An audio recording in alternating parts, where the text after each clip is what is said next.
Mr. President, we meet today in the shadow of a profound and deeply troubling tragedy. The Palestinian people are enduring unimaginable suffering, an unbearable daily toll of human lives, the destruction of homes and neighborhoods, and the obliteration of essential infrastructure. Hospitals, schools, and markets lie in ruins. Roads and utilities have been shattered. The very fabric of society has torn apart. Over 64,000 lives have been lost, and over 100,000 have been injured. These are not mere statistics. They were grieving mothers, anguished fathers, suffering children, and revered elders. The devastation is immense. The grief is immeasurable.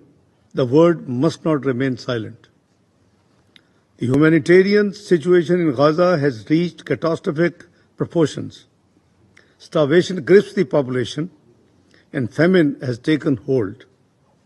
According to the latest Integrated Food Security Phase Classification (IPC) analysis, famine is now a reality in Gaza City, putting over 500,000 people at grave risk. In Khan Yunis and Deir al-Bala, famine looms imminently, threatening countless more lives. The ongoing military operations in Gaza City inflict a relentless toll. Dozens of Palestinians are killed each day, entire families displaced, and communities torn apart. Already, 300,000 people have been uprooted, and nearly 1 million face imminent displacement. The roar of fighter jets, the plumes of smoke from tank fire, and the collapse of buildings. What must this relentless violence mean for women, children, and the most vulnerable? And what of the hostages caught in the crossfire, whose lives hang in the balance?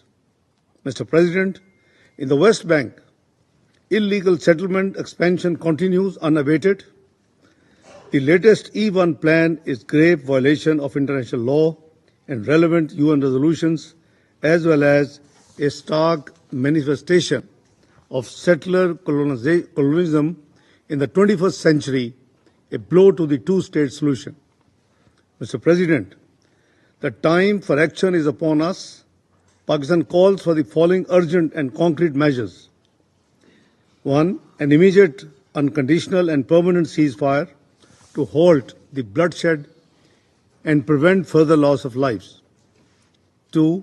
Full unhindered humanitarian access to Gaza and the immediate lifting of the blockade to allow life-saving aid to reach those who are in need. 3. A categoric end to any forced displacement of Palestinians from their lands, while upholding the right of return for refugees in accordance with the international law and establishing an international protection mechanism. And, Mr. President, Pakistan reaffirms its unwavering support for the Palestinian people in their just struggle for dignity, justice, and self-determination through the establishment of a sovereign, independent, and contiguous Palestinian state on pre-1967 borders with Al-Quds al-Sharif as its capital. Pakistan welcomes the two-state solution conference chaired by France and Saudi Arabia. We also commend the recent recognitions of the State of Palestine by numerous member states, a step that reflects adherence to justice and the principle of international law. Pakistan had the honor to be among the first few countries to recognize the State of Palestine following the Declaration of Independence in 1988. This positive momentum must be sustained with resolute determination, seriousness of purpose, and an unwavering commitment to achieving a just and lasting solution. Mr. President, the people of Palestine are facing a crisis of historic proportion. Their suffering is a stain on our collective conscience. Gaza has become a graveyard for the humanity as well as for the global conscience.